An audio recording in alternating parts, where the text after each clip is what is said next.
Welcome to the Baseball Insiders. I am Adam Weinrib alongside today Ian McMillan, special guest co-host as we enter the final weekend of the Major League Baseball regular season. The playoffs nearly upon us, but somehow not every slot is sorted out. So we're going to do a little betting-based breakdown of the wild card teams. Whose chances do we believe in entering the final weekend? Do we like any of these wild cards as World Series possibilities, or is that a hard no? And Ian is here to talk me through all of it as we enter a crazy finish to this baseball season. Ian, thanks for joining me. How you doing? I'm doing fantastic. This is the best part of the sports calendar, especially with the Ryder Cup starting this week. So we got baseball playoffs coming up, NFL, college football, Ryder Cup. You'll never find me happier than late September, early October. It's the best. I would agree. I think September is like the red carpet for October, but I still don't want September to go away. So I have been looking at the calendar a little bit wistfully the past couple of days, being like, oh, September 28th. Like, it's almost the end of September. But October is just that little bit better. It's like September after it drank a Celsius. It's just slightly more exciting and entertaining. But if you're tuning into the show because you're interested in Ian's betting expertise, if you want to follow Ian to other channels and follow his picks, but you don't know quite how to get started, we have great news for you. If you have yet to sign up for DraftKings, they're today's sponsor of this show, and we have a special promo for you on the Baseball Insiders. Baseball fans, DraftKings is up their sign-up offer for you to gear up for the MLB postseason. Like Ian said, best time of the year for so many reasons. And if you're a new user and you want to get in, you can place a $5 first bet to instantly claim $200 in bonus bets, plus up to $150 back in bonus bets if your team loses. Not saying you're going to root for a loser, but if you do get that loss, you get even more bonus bets. All you have to do is sign up with the code Baseball Insider. It's right there on the screen if you're with us on YouTube. Again, 3:30 Eastern, the stream every Monday, Thursday. By using that code Baseball Insider, it not only gets you these great bonuses, it also directly supports this podcast. If you have been considering signing up for DraftKings, make sure to use the code Baseball Insider to maximize your first bets. This offer is only available to new customers who are 21 plus, physically present in legal gambling states. Please remember to always gamble responsibly. Check the episode description for the full terms of the offer to see if you qualify. And Ian, you have not only been keeping an eye on the wild card odds and the award odds down the stretch, but your Toronto Blue Jays are mired in this mess. Have you been able to breathe? Last night's Mariners gag helped you a little bit hold on to that spot, but where are you personally right now before we get into any of the odds movement? I don't feel good about the Blue Jays whatsoever. Even if they make the postseason, it's usually like when you cheer for a team, you just think if they can get in the playoffs and we have a chance. I don't think the Blue Jays have a chance, which is crazy because if you ask me as a Blue Jays fan heading into the season, if the Blue Jays could have the best team ERA in baseball, which the Blue Jays currently do, or they did yesterday when I looked, I would have thought we'd be like a World Series favorite, but somehow we are now a week away from the playoffs. We have the best ERA in baseball, and I have zero faith in this team. The offense has been disappointing to say the least. They can't get runners home when they're in scoring position. And Vladimir Guerrero, I don't think enough of the overall baseball world is talking about how disappointing of a season he's had. He's supposed to be our all-star guy, the face of the franchise, and his numbers aren't terrible, but they're like decent numbers for like a basic role player. Like he is not putting up the Vladimir Guerrero numbers we've needed from him. He's not showing up in big games. Every time there's a must-win game, he seems to go 0 for 4, 0 for 5. He has not shown up this entire season, and it's going to cost us in the end. And that's kind of the story for the Blue Jays as a whole, which once again, best ERA in baseball, and we might miss the playoffs. And it has in the best case scenario, Vlad's season and the offense this season as a whole has left them as a team that will be playing a road first round best 2 out of 3 playoff series no matter what, because the Rays have run away with that top wild card. That is not up for grabs. And again, last night's Seattle-Houston game tilted these scales a little bit, but where we are right now, the Jays are in the 5 spot.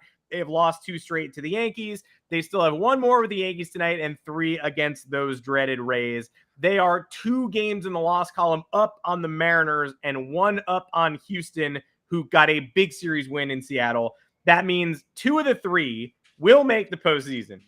Texas is kind of running away with the West a little bit. It would take a Mariners sweep to throw that in doubt, and even then, probably they have a good chance of holding on to that wild card spot because of whatever Houston's going to do. It does seem like it's going to come down to 2 of the 3 of Toronto, Houston, Seattle will make the postseason. Seattle getting dinged last night really hurts, but if you're eyeing those odds, do any of those teams, which one do you think is most likely to fall out? And do any of those feel like a team that you would actually bet on to win their first round series if they got in? Yeah, I mean, in terms of betting on a team to win their first round series, I think whoever gets into the 6th spot, it's kind of strange that actually the 6th spot in the AL is going to be a much more favorable spot to be in than the 5 spot. I would much rather go on the road to take on the Minnesota Twins than I would to go on the road and take on the Tampa Bay Rays. So I'm actually, I mean, who knows what the odds are going to be to win the series, but I actually think whoever gets in the 6th spot and takes on the Twins, I might bet on to win that first round series.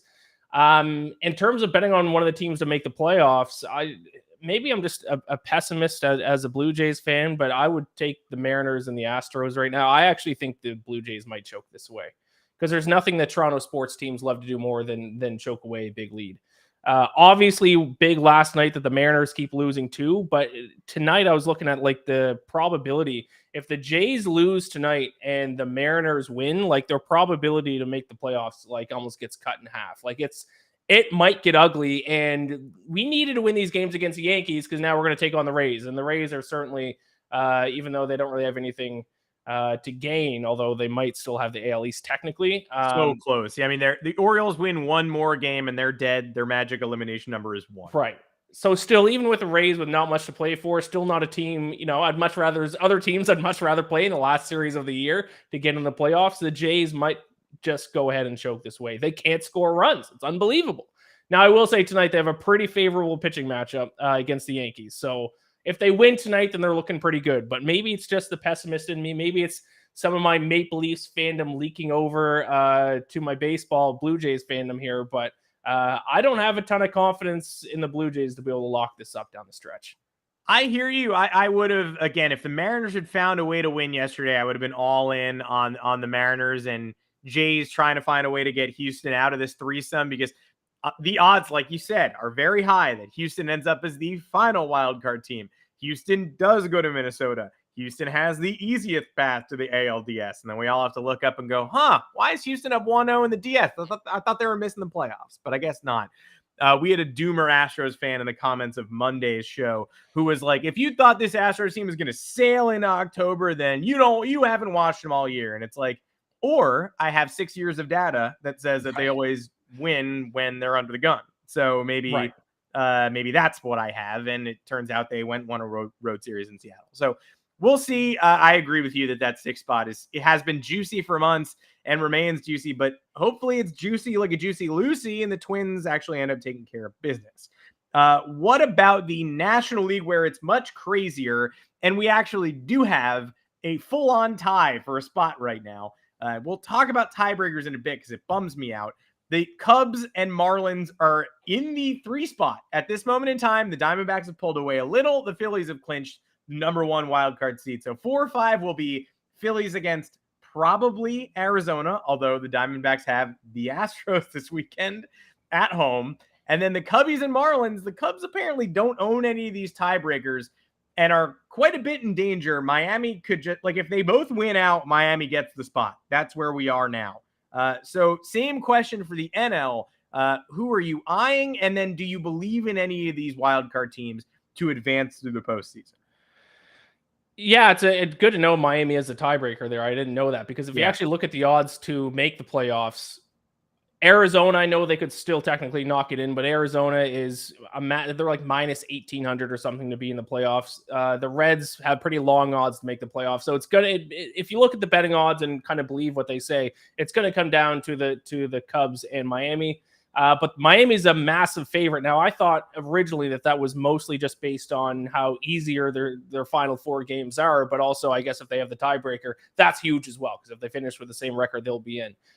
But with that being said, I wouldn't mind betting on the Cubs. I think they're like plus 275. I think the odds are taken off the board because today's games have started, but I think they're like plus 275 to get that spot. At the end of the day, yes, the Cubs have a little bit of a more difficult schedule down the stretch here, but they are the better baseball team. I mean, I actually think it's going to be a bit of a shame if the Marlins get in the playoffs instead of the Cubs. You look at run differential this year, plus 99 for the Cubs, minus 58 for Miami.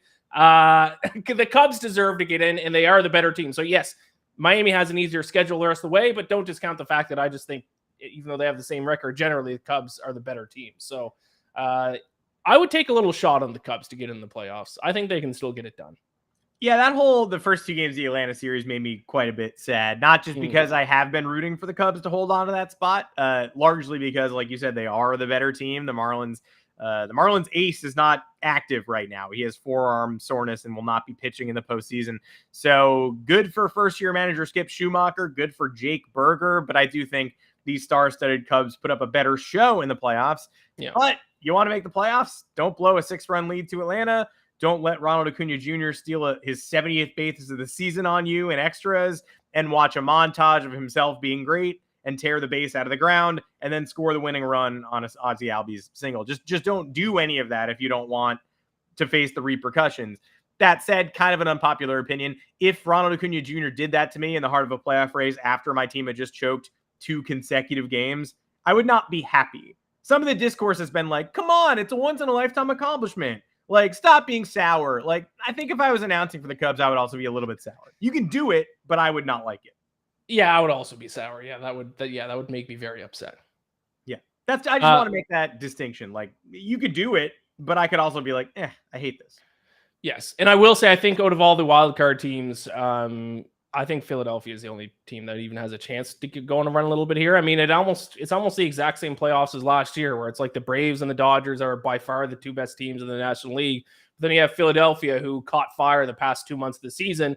And if you're in your best form heading into the playoffs, we saw it last year, that can carry a team all the way to the World Series. So, I mean, 8-2 in their last 10, won 7 straight. It's looking like the same Phillies team from last year. So now at the same time, I think it's actually going to be even harder for them to get to the World Series. I think the Braves and Dodgers especially the Braves are even better this year than they were last year. So it's the Braves and the Dodgers and then everyone else.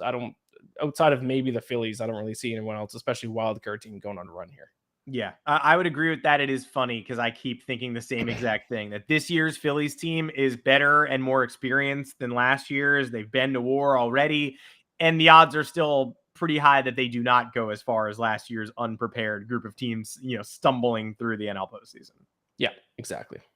Shame, sad. Well, we got plenty more to talk about, a couple of trending topics and some fun to have. I do want to address Justin's thoughts in the comments real quick on the article that came out this week suggesting the Padres are going to slash a ton of payroll next year, get all the way down to $200 million. I also read in that article that they are claiming they're taking a loss right now, revenue-wise. I've heard that from MLB teams before. I don't know if I believe it, but it's all part of the same coin. Like Josh Hader refusing to pitch 4-out saves, it's because he is a free agent and he knows he's not coming back there. If you're trying to slash payroll and get more profitable, you're not spending $80 million of that payroll on a closer. So someone's going to enjoy Josh Hader. He might be one of the last relievers to get a payday like that massive, but it's not going to come in San Diego. He is in self-preservation mode. The optics are ugly, but I don't disagree with it. And then in terms of, the fact that they're going to consider slashing payroll that high, they're going to definitely come in at less of a behemoth salary than they did this year. There was also a tidbit in there saying Peter Seidler's going a little more hands-off because he's facing a medical issue, which would hint further that maybe next year's not the year that the Padres envision being contenders. And watch this space, because when Robert comes back, and I'm sure for the entire rest of October, November, December, we're going to be doing Juan Soto trade rumors. We're going to be doing them pretty heavily. Ian, I don't know if you actually don't know. Do you have Juan Soto futures? Is there a way to bet will not be Padre in 2024? Because I would maybe hop on that. No, I don't think so. There might be some place, but also living in New York, those kinds of prop bets you can't do in New York. You can do them in some other states. So I haven't seen anything like that. I will say about the Padres, I do got to get I told you so in, because at the very start of the season, I was very anti-Padres. And I think I said this exact thing that a lot, you can't just buy a team. A lot of the time that doesn't work. and it didn't work for San Diego. And that was my prediction. And I even bet on them. I think it was like 3-1 odds for them to miss the playoffs. So I certainly had a lot of bad predictions about this MLB season. That was one I absolutely nailed. So I'm just going to pat myself on the back for that one. Yeah, I believe you had that on this show. I think if people go Yes. back, they can see that. It's funny. I'm dealing with 2 futures bets as the season wraps. I'm about to cash in on Diamondbacks playoffs, I think. Ooh, nice. I hope. And I'm about to absolutely not cash in on a 3-way parlay of Astros AL West, Cardinals NL Central, Padres NL West, which is a bad job. It will not make money. So yeah, I was also really big on the White Sox this year, so that didn't work out. So I certainly was not right about everything. Yeah, well, maybe next year with the White Sox, when their new GM, a guy who currently works there in a lesser role, will be absolutely employing the same plan to build the same bad team. So something to look forward to. Very much so. Well, let's have a little fun, because there's a lot going on in the baseball world that is not just these tight wild card races. Couple of quick hitters. I'm going to do the tiebreakers first, just because we haven't talked about this enough. I think as a society, one of the things that we lost in the recent collective bargaining agreement is that no more game 163. Everybody has been so excited for these races going down to the wire. Even about a week or so ago, we have a tie for the 3rd spot right now. Cubs, Marlins going down to the final series. And the Giants and Reds were also involved just a couple of days ago. The Padres, like, there was the potential of like a 4-way tie. We're not going to get that. But even so, how would that miracle have been sorted out in Rob Manfred's MLB? By a series of mathematical equations, by untying a bunch of knots. You would have gone to division record, and then head-to-head record, and then percentage, and combined winning percentage against the other teams. Like, if the Rangers won the West and the Astros, Mariners, Blue Jays all tied, quote MLB, in this scenario, the Mariners would win the second AL wildcard by virtue of their superior combined winning percentage against the Astros and Blue Jays, because none of the 3 clubs won their season series against both of the other 2. That is so boring. What happened to the incredible tiebreaker game? Yeah, I mean, I don't feel as strongly against the tiebreaker rules, but also if you gave me the choice, tiebreaker rules or game 163, I'm going to choose game 163 10 out of 10 times, because that's just absolutely electric. But at the same in the same breath, I mean, every other league has tiebreaker rules. Like the NFL has tiebreaker rules, the NHL has tiebreaker rules, the NBA has tiebreaker rules, and they are generally the same thing. It goes to head-to-head and it goes to divisional games. That's what makes kind of those divisional games a little bit extra important. So I'm not as anti-tiebreaker rules as you are, but give me game 163. Why get rid of that? That was electric. It is. You're right. It's the price to pay for expanding the playoffs, because in the NFL and the NBA, the commissioner starts to go, it's getting too weird. Like 5 teams tying for the 3rd wild card. Okay, let's go head to head or whatever. We'll figure out a way to get ourselves out of this. But I don't think I didn't fully appreciate that we lost the magic of 163 until the end of this season, when so many ties were in play. And I read the explainer article and was like, oh, all the explanations are boring as hell. Got it. Who wins the tiebreaker if there's like a tie in the AL for the wild card spot? Well, MLB.com is very helpful. If the Blue Jays outright win the second wild card and the Astros, Mariners, and Rangers tie with each other, Mariners and Astros are in and the Rangers are out.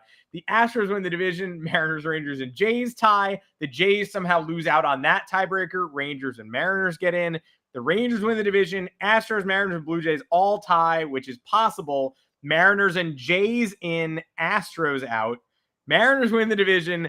All 3 teams tie. Astros and Rangers in. Jays lose that one too. So if you can tie yourself, if the Mariners can beat up the Rangers, but not so much that they win the division, and the Astros fall to the D-backs and you have a good final series, you can knock the Astros out if all 3 of you tie. So does that excite you? I was trying to, while you were talking, explain that, I was trying to figure out how many situations are the Jays going to get screwed out of if they end up in a tie with someone. Yeah. It sounds like it's 50-50. It does sound like it's 50-50. And these are like 3-team and 4-team ties, 4-way tie scenarios. I would love if they could give me the, like, what happens if they just I don't know why they didn't write that, because the most likely thing, right, is that they tie with the Mariners and the Astros are ahead of them, and then it's just head to head for the final spot. Right. I guess, Jays versus Mariners, if that's a tie, which I could very much see happening. I think it'd be Mariners, because I think the Mariners beat the Jays in their head to head this season. I think it would just be the head to head there. And I believe it's just off the top of my head, I'm pretty sure the Mariners beat up on the Blue Jays this year. It's given me career, but so the Mariners did take they split the head to head. I regret to inform you. Coin flip. We flip a coin. 6-6. So then we have to go to, I guess, winning percentage in division or some other nonsense. Yeah. But wouldn't it be more fun if they're also sort of geographically significant rivals? It would be nice if they could just play each other for that, for that spot. Yeah, I mean, for Mariners is kind of Canada's second team, because especially out west, anyone in British Columbia, a lot of them are Mariners fans. So yeah, a little bit of a rivalry there as well. Oh yeah, game 163 between those two teams would be electric. Yeah, and we don't get it. And then again, like, look, I don't even mind the Ghost Runner that much, but I cringed a little bit for the first time in a while when Cubs Braves went to the Ghost Runner yesterday, and I realized what was happening with the Cubs teetering on the edge of disaster. Like, you take the Ghost Runner out for October, and then you get it in the final week of the regular season in games that are basically October, that are almost elimination games for at least one team. And hey, those are the rules. Win the game. Don't go to extras. I get it. But it didn't feel impure. I'm used to it by now, until I got to Cubs Braves last night and was like, oh man, this one run lead means nothing. And it did. Yeah, but there's no correct answer to that, because in a 162 game season, like, it's also going to be like you're going to have a middle of August game against two of the worst teams in Major League Baseball, go extra innings and nobody scores a run, and then it's the 18th inning and nobody cares. So what are you going to do? Just starting September is when you get rid of the Ghost Runner, and then still there's going to be September games between bad teams that go to extra innings that nobody wants to watch any more of. So I don't think there is a right answer. I think you just have to deal with the Ghost Runner in these tight situations, even though it does feel a little bit weird. Oh no, you definitely do. And then if you get rid of the Ghost Runner, you will absolutely get people being like, we lost out on a playoff spot by one game, and we lost a Ghost Runner game in April. Where was your sympathy then? And it's like, all right. Look, they can't do anything. What's done is done. It just did dawn on me, like, come on. Like, we really are about to, decide this proto playoff game by this Manfred rule, and that kind of blows. Yeah. That's it. I mean, it's just a thing, like, put it on the board as, like, kind of sucks, but there's nothing that can be done. Well, let's go to Boston twice for two fun stories. Chaim Bloom has been fired by the Red Sox, so nothing you can do there. It's already been done. He's no longer in charge of the Boston Red Sox, but Kenley Jansen had a fun time this week coming out and blasting his old boss, basically saying openers, using too many openers, not ensuring against openers getting tired, and believing that James Paxton and Chris Sale could make 30-plus starts, killed the Red Sox. Quote from Kenley Jansen, "We'd be playing in a wild card game right now if Chaim Bloom had handled the depth and the trade deadline better." Well, no, the playoffs have not started, so you wouldn't be. And also the wild card game format doesn't exist anymore. But beyond that, do you believe Kenley Jansen? If Chaim Bloom has a better plan for the Red Sox pitchers, are the Red Sox in that Astros, Mariners, Blue Jays mix? Or is he just a player who's angry that he lost? Yeah, I mean, maybe. I mean, I have to admit, I mean, I don't pay a ton of attention to game management for the Red Sox throughout the season. So I can't really comment too much on that. But it was their pitching at the end of the day that let them down. And they were top 7, top 8 offense and OPS, I think, this season. So they had the offense to be in the hunt and actually be kind of a contender. But I think 21st in team ERA. So, I mean, it certainly was their pitching that let them down. There's no doubt about that. Whether or not that came down to management or they just didn't have the pitchers to get it done, that's kind of up for debate. And I don't know, maybe you'd have to ask a Red Sox fan who watched all their games this year, because I certainly did not. But I mean, yeah, it was their pitching that let them down. I would lean more towards they just didn't have the guys to get it done at the end of the day. But I don't know. I could be wrong. The offense was pretty impressive this year. You look down that lineup. Yeah, you look down that lineup. It's all 800 OPSs. It makes you very jealous. We are both fans of teams that you would say have had disappointing offensive seasons, and Boston didn't. They just weren't very good. Yeah, I would have loved to have the Red Sox offense on the Blue Jays. Yeah, Adam Duvall and his 20-plus bombs for whatever reason. We don't watch every Red Sox game, but we did watch last night as the Tampa Bay Rays celebrated at Fenway with a champagne shower. And you love to see that because you love to get it rubbed in the Boston fans' faces. Only difference here is that they were clinching nothing. They clinched their playoff spot 10 days ago.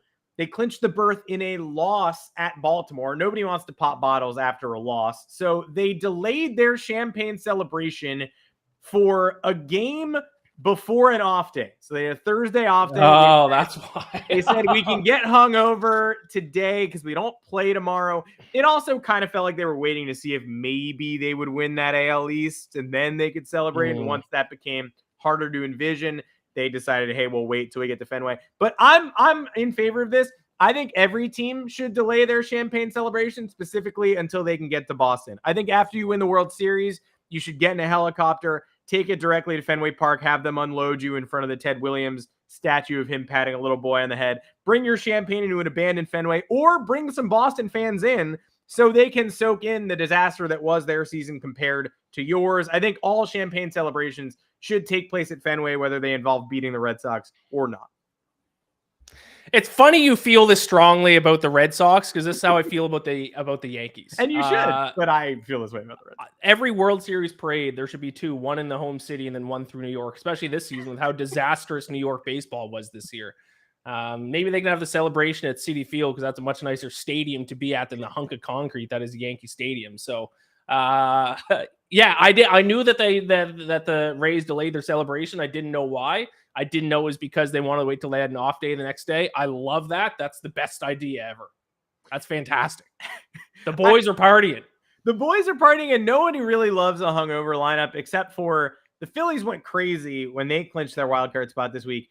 Garrett Stubbs, backup catcher Garrett Stubbs, maybe the drunkest of all, and everybody was kind of like, that's a tough one because you do want to play the backup catcher the day after you clinch, but he might have been in the worst shape of anybody. How do we get around this? They play him. The Phillies go down 5-0 early. They punch back and win, beat the Pirates, and Garrett Stubbs hit a 3-run home run. So running on pure adrenaline energy drink, again, pop a Celsius, sweat it out, do a Pedialyte, and then go deep at Citizens Bank Park. It does not get much better than that.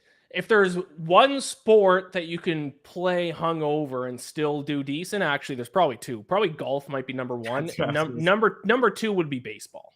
Yeah, I think these top guys could still play a little hungover. That's why it's so funny when stories come out about old players that are like, "Can you believe it? He used to show up drunk," or like they used to drink in the clubhouse. It's like, yes, I do believe that. That is believable. Yes. Correct. Any sport where you get any contact sport where you get hit would be a disaster. Yeah. Playing football hungover, disaster. Hockey hungover, disaster. Basketball, you might be able to get away with it a little bit. You'd sweat it out. Yes. Baseball, yeah, not shocking to me that the Phillies won the next day. No. Can you imagine being Jimmy Garoppolo on that Sunday Night Football game and getting bent over like an umbrella hungover? No, I can't. I can't imagine that. That's not good. No, your liver would just liquefy and fall out of your mouth. Before we sign off, I'll sign off with a heartfelt moment. But Kevin Gausman and Gerrit Cole, the Cy Young chase. I do feel like I don't think this is the bias talking. I think last night was Gerrit Cole finishing the argument with the complete game shutout of the Blue Jays. Not to dwell on it, but have the odds, like there isn't even a move to be made there, right? It's just kind of like it's got to be Ohtani MVP territory right now. I couldn't even find odds for Cy Young, so I think Cole has it locked up. Even if last night was not a complete game shutout, then I would think that it's Cole's, unfortunately. Well, probably never gonna happen for him again. So you might as well celebrate. I did want to make sure that when you were saying, hey, weave that, World Series parade through New York, I'm glad that you said, let's take it to Queens too. Cause it's New York baseball has been remarkably disappointing, but in two different ways. So let's just make sure the Mets get a little taste of that as well and have to watch the ticker tape. Yeah. Just all time. Well, New York sports in general is horrendous. It's gotta be tough. It's gotta be a tough time right now. I mean, the Rangers start up again soon. You got that to look forward to, but other than that, New York sports is in a bad spot right now. New York sports is one. Wait, what happened to Jalen Brunson's 3-point stroke? Where did it go? Away from being just a complete disaster. They are relying on the Knicks playing to the ceiling they showed in 2022-23. That's what the foundation of New York sports is. No negative regression for the Knicks. So best of luck with all that. And then the Rangers. Yeah. For the handful of hockey fans out there, because the Islanders aren't going to be great either. So it's the Rangers and the Knicks, hopefully, if they play really well. Yeah, I mean, our Devils are New York sports, kind of. That's true. Default. Like, Devils are exciting. They might be a little better than the Rangers. We'll have to see, but yeah, it's bleak. So signing off today, I just wanted to make sure that I paid proper tribute to my baseball hero, Brooks Robinson, who passed away this week at the age of 86.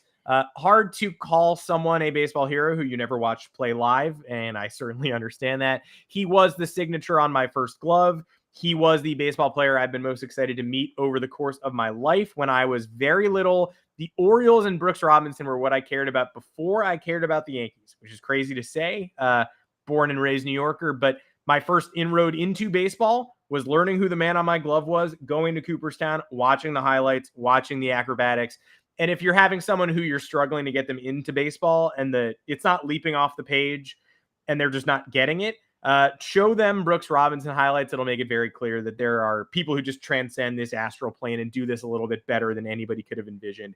It worked for me. The Orioles colors aren't bad either. And when I covered the Hall of Fame induction in 2019, the press pass they give you says, don't get autographs. You're forbidden from getting autographs. And I kind of was like, well, there are autograph sessions all up and down the street in Cooperstown. So I kind of was like, all right. I mean, obviously you can't get autographs at press events. I'm not a fool, but there's got to be a little leeway here, right? I got to be able to pay my hero and meet that person. So I did a little something called lying. I handed the press pass to my dad. I decided that the consequences were worth it if I was barred from covering the rest of the ceremony. Paid the money to meet Brooks Robinson. I brought my glove, showed it to him, and those events I'd have to imagine are the worst things that an athlete can do, especially when you're getting up there in age. Smile lit up his face. He asked if he could inscribe my photo with 1970 World Series MVP. It's supposed to cost you extra. I said, yeah, no kidding. Obviously, you can do that. Got my photo snapped with him. You could see me showing him the glove. And look, he never thought about me again. I'm not under the impression that he ever, he left that day and talked to his family. I met a nice man.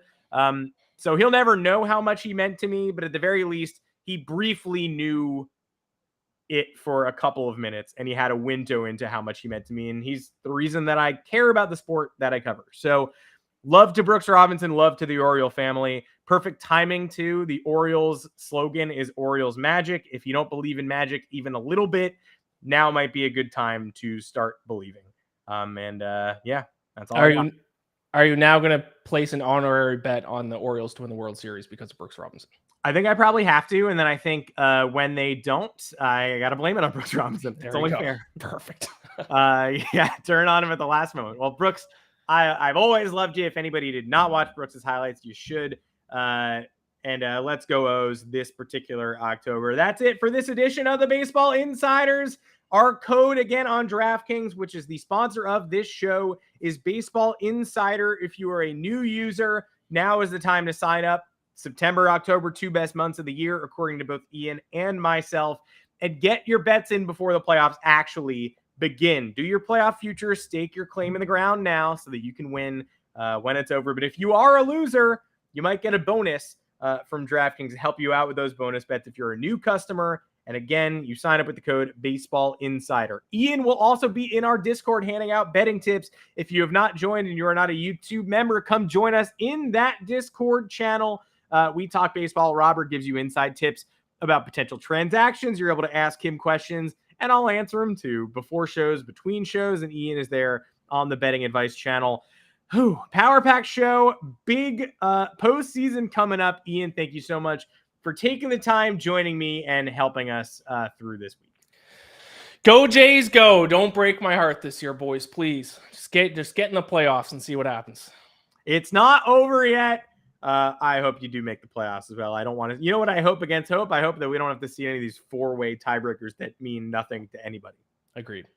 All right. Thanks, Ian. Thanks, everybody in the comments. Thanks for joining us. Join us on the Discord. We're not done, and we'll see you again next Monday, 3:30 Eastern, right here. Thanks, everybody.